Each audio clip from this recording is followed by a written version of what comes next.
how can we improve the management of our patients by using SyMRI. And before that, I think that I will divide my presentation into parts. The first one, I will try to explain why it's so important to include some quantitative MRI measures in clinical practice for a better management of MS patients. First of all, I would like just to introduce that MS is a chronic inflammatory demyelinating disease of the central nervous system. It is the most common disabling neurological disease in young adults. Women are affected more than men. And we also know that the disease onset occurs between 20 and 40 years of age, with around more than almost 2.5 million patients worldwide. The median survival time in these patients is slightly shorter compared to the normal population. We also know that a significant proportion of these patients will be no longer fully ambulatory some years after the onset of the disease. Cognitive dysfunction is also has a high prevalence in around 50% of all these patients. And although there is no curative treatment for this disease, nowadays we have different disease-modifying treatments, around 13, that have demonstrated that they significantly decrease the frequency and severity of the relapses, and in some cases, in a significant number of cases, they also delay disability progression. For that reason, a prompt and accurate diagnosis of this disease is highly required, because then we can start the treatment. These are the different treatments that are available. They have different modes of action, different degrees of efficacy, safety profile, tolerance, cost, etc. So nowadays it's extremely difficult for the neurologist to decide when a treatment should be used, when to switch a treatment in patients, for example, that they don't respond properly to one of these treatments. And in this way, I think that MRI plays a very important role for helping the neurologists in making treatment decisions. MRI also is not the most important paraclinical tool, not only for making a diagnosis of MS, but we can use this technique to characterize the disease course over time. We can also contribute for predicting disability worsening, and also plays a role in the monitoring process of patients that receive these different disease-modifying treatments. However, which techniques we use in clinical practice are very simple. We base our studies in the acquisition of two different types of sequences, the T2 or T2 FLAIR sequences, and also in some cases we use constrain-enhanced T1 weighted sequences. With these two sequences, we get most of the information we need for assessing the focal inflammatory activity of the disease, which is really important in order to manage these patients, but they don't provide all the required information to understand the progression, the worsening of the disease. Nowadays, different groups, and this data from our center, we are trying to create models that predict the risk of disability progression. And these models are based on the combination of different demographic, clinical, lab, and radiological features, very simple ones, such as the T2 lesion load, the presence of contrast-enhancing lesions, the topography of the lesions in the spinal cord or in the brainstem. And with this data, we can really predict if a patient has a low, medium, or high risk of disability progression. And this is extremely helpful for the neurologist in order to decide which is the best treatment at the onset of the disease. Also, these models can be continuously fed with new clinical and radiological data, which obviously could modify these trajectories and also provides relevant information not only for the patient, but for treatment management. However, even brain volume, which is a measure that has been used for many years, is usually not included in this model. And other type of quantitative MRI data are usually not included. And we will see why this happens in clinical practice. This is an example of the relevance of considering other measures that do not really detect or assess the inflammatory activity, but the neurodegenerative component of the disease. This is a paper by Lee that demonstrated that patients with MS that reach a certain degree of disability, 4.5 in the EDSS scale, there is a kind of a plateau effect of the T2 lesion load, meaning that despite these patients have disability progression, the T2 lesion load is relatively stable. This is a case from our institution. You can see that this patient that show a secondary progressive phase of the disease with disability worsening, the T2 lesion load remains almost completely stable, but we can see that there is an increase in the size of the ventricular system indicating brain atrophy progression. That's why it's so important to assess also this neurodegenerative component. And this is a relatively old study, but I think very important one, in which was one of the first studies that combined the assessment of focal inflammatory activity in this paper with new T2 lesions, plus the assessment of brain volume changes during a short period of time. And the combination of these two relatively simple measures really predicts the risk of disability progression in the coming years. So it's really important to combine these two different measures. Another issue in clinical practice is to predict the treatment response. Once a patient started a disease-modifying treatment, it's very important, particularly when we are using first-line therapies, to identify those patients who will have a good response to these treatments or not, because then we will be able to switch to a higher efficacy drug. And all these scales or scores that have been proposed in the last few years combine, again, demographic clinical findings together with MRI findings. But again, only include very simple measures that assess the inflammatory activity, new T2 lesions and contrast-enhancing lesions. No space in these models for other quantitative MRI measures. This is a more recent study that also predict the treatment response based on data coming from a clinical trial. And for the first time in this predictive model, they included the brain volume as one of the relevant measures for these predictive models. So we are improving our models, but still we are far from what should be ideal in clinical practice.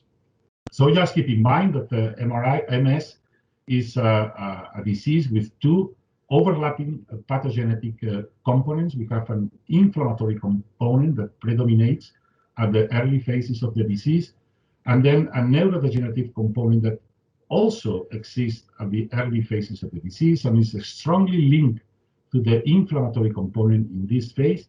But once the disease progresses over time, this neurodegenerative component that includes myelin loss and axonal loss becomes partially independent of the inflammatory component. That's why the conventional measures are not really useful in these late phases of the disease. Brain atrophy is probably the best way to assess this neurodegenerative component, and particularly the gray matter atrophy is more clinically relevant compared to the white matter. And this is a nice study made by Fisher, in which they could demonstrate that there is an acceleration of the gray matter atrophy as the disease progresses. And also this gray matter atrophy better correlates with the different phenotypes of the disease and better correlates also with disability worsening and cognitive decline. That's why in recent papers that recommend the MRI protocol in clinical practice, in addition to the conventional T2 FLAIR and contrast-enhanced T1 weighted sequences, they suggest to include an 3D T1 weighted sequence, because with this sequence we will be able to assess also global and regional brain atrophy. However, it's not enough to assess the brain volume as a marker of the neurodegenerative component. Nowadays, there is a lot of interest in using other measures that assess the degree of demyelination and remyelination, because now there is a high interest in testing new drugs that have a kind of a neuroprotective effect, and therefore to assess the degree of demyelination or how this myelin loss is repaired over time is crucial in order to understand the efficacy of these drugs and also to understand the progression of the disease at individual level. And we have different techniques that we can use for that purpose. The T1, T2 mapping is a relatively simple way to do it, combining conventional sequences, T1 and T2. We have map transfer sequences that have demonstrated to correlate with the myelin content of the brain and also of the spinal cord. Diffusion tensor imaging is another way to do that. And probably the best way to assess that is by the so-called T1 and T2, obviously, T2 relaxation maps, and with that we can obtain myelin water imaging. So the problem with this T2, classical T2 relaxation maps or other ways to assess the myelin content, as we will see, is that they require sequences that are not easily implemented in clinical practice. However, all these sequences, they have advantages. It's clear that they are quantitative and continuous measures. They can obtain information for the entire brain, the optic nerve, the spinal cord. They show good correlations with disability and cognitive impairment, and they are sensitive to changes over time. But there are some disadvantages. These sequences are time-consuming. They are not completely linked to a specific pathological substrate. They provide a large amount of data that are difficult to manage in clinical practice. But I think that the main problem with all these sequences is that optimization and standardization is extremely difficult across multiple sites and over time. And for that reason, all these sequences are very difficult, if not impossible, to implement in clinical practice. There are some clinical trials that they use some of them, but we don't use them in clinical practice. So at the end, we need a kind of an integrated solution to this problem if we want to assess this neurodegenerative component of the disease. And the solution is, first, we need a multiparametric acquisition that is standardized. We need pre-processing and post-processing tools that are fully automated. They are not should not be time-consuming. And all this data, all this quantitative MRI data, should be used using different models to create these predictive trajectories that can be useful in clinical practice and in research studies. But the main focus is to, in the near future, is to use these models in clinical practice to assess the risk of disability progression at individual level. So this is the idea. This is where we are working. We have baseline data, clinical, lab, and demographic and MRI data. We have follow-up data. We fed these models using deep learning tools, and with that we create these dynamic trajectories that predict the risk of relapses, disability worsening, ideally, and also we have to work on that on predicting the risk of cognitive decline and treatment response. However, there are a lot of measures, but which are the ones that are probably more relevant from a clinical point of view? And I think that there are two which I think that are really useful. The first one is brain atrophy, particularly the gray matter. We know that this is a recent study from the Magnus group in Europe, in which we could demonstrate that the degree of gray matter atrophy, both at the cortical or subcortical level, is the main driver of disability accumulation in patients with MS. And the second measure is the myelin concentration in the brain, both in the normal appearing brain tissue and also within the lesions. And we know, using different techniques, that these myelin maps, they have a good correlation with myelin density assessed by histopathology. So we can use this in order to assess the myelin content of the brain. So what offers SyMRI to solve these problems? Obviously, they provide, or we have this Multiecho sequence that can be obtained in around 5 to 7 minutes with 4 different delay times. And with this sequence, we know that we can obtain with one single acquisition these maps, the T1 relaxation maps, the inversion of these maps, the T2, and also a proton density map. And based on these maps, we can obtain different types of images with the different contrasts, the classical T1, T2, T2 flare, steer, phase sensitive, double inversion recovery. So we obtain all the different sequences that we use in clinical practice. But also, in addition to that, and based on these relaxation maps, we can obtain a myelin map of the brain. And also, we can obtain the segmentation of the gray and white matter that will provide a measure of the degree of brain atrophy.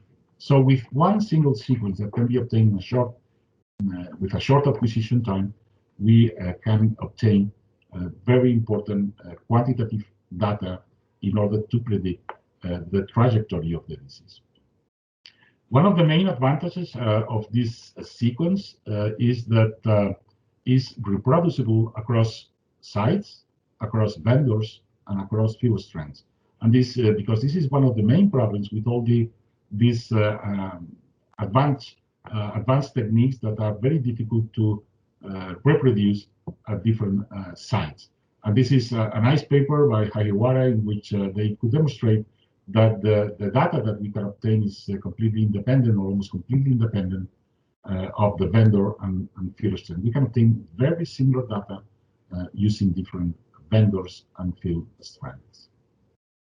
In addition, we can use other tools, segmentation tools that identify the lesions. And with that, we can really assess the degree of tissue destruction within the lesions, within the normal appearing brain tissue, in the perilesional area. And this is taken from this master thesis from Johanna Halfredson, in which she marked the lesions, and she produced these graphs in which you can see in blue all the voxels that belongs to the lesions, and you can see comparing to the these green dots that represents the normal appearing brain tissue, and you can see that the lesions they displace these values to the values of the CSF. These are the values of the CSF, indicating the degree of tissue destruction inside the lesion. So again, we can really quantify the degree of tissue destruction within the lesions and also in other parts of the brain. There are also some studies that compare these SyMRI myelin maps with other techniques that also assess the myelin concentration of the brain. For example, in this, they compare SyMRI with magnetization transfer and T1, T2 ratio. And in general, in particular with MAC transfer, the correlation of the values that we obtain in the myelin maps, at least at the level of the white matter, are quite strong. The correlation is not so good with the T1, T2 ratio, but we also know that T1, T2 ratio is not a good marker of myelin concentration. It's more related to the neurid density, particularly at the level of the gray matter, and therefore this less good correlation is not unexpected. But with MT MAC transfer, the correlation is good. Another important information that we can get from SyMRI myelin maps is that the difference between plaques and normal appearing white matter is higher with this technique, as you can see in these graphs, compared to the difference between the different areas of the brain in MS patients that we obtain with MT or radial diffusivity or T1, T2 ratio. And this also is very important because when we do longitudinal studies, or we try to implement this sequence, these myelin maps, in order to assess the efficacy of a treatment. If we have a higher difference between lesions and normal appearing tissue, then the expected outcomes are better achieved. So that's also very important that the difference are stronger with this sequence. Finally, there is this very recent study, a very nice study from this French group that they assess the correlation between myelin maps with SyMRI and the concentration of myelin in histopathological studies. And as expected, but I think it's very important that this has been demonstrated, when we assess when we use myelin-specific stains, particularly with the protolipid protein, which is one of the most important proteins located in the myelin sheets, the correlation is strong with the SyMRI myelin maps. It's not probably as good as the ones that can be obtained with MAC transfer, but still is a strong correlation, and therefore this proves the value of this technique in assessing the myelin concentration. Also, there is a significant correlation with the axonal stain, which is not unexpected because we know that myelin concentration and axonal concentration are strongly linked, and therefore when we measure the myelin concentration in some way, we are also measuring the axonal concentration. So this is an example of what we can do in clinical practice. We obtain these different contrast sequences, the images with one single acquisition with SyMRI, the T2 FLIR, the double inversion, phase sensitive, T1, T2 proton density. And with that, we have most of the information. I'm not saying that is the whole information that we need, but most of the information with a short acquisition time. But what I think is probably most important in this case is that at the same time, we get these relaxation maps, and with that, we obtain the myelin map that we hopefully integrate this information in these predictive models that I show you at the beginning of my presentation, in addition to the brain volume measures. So this is my final slide with a summary. SyMRI is a multiparametric sequence. It's a registration parametric map, so all the sequences are fully registered with the others. Provides very important brain tissue properties with all the different contrast-weighted images that we need for the clinical practice. And what is more important with this sequence is that we can segment the different tissues, the white matter, the gray matter, and also we can obtain these myelin maps that there are evidence that indicates that correlate strongly with the myelin concentration and probably are easy to implement in our clinical studies. So I think that this is one of the solutions that we have nowadays to obtain a standardized sequence, easy to obtain, that could be incorporated in predictive models useful for treatment management at individual level.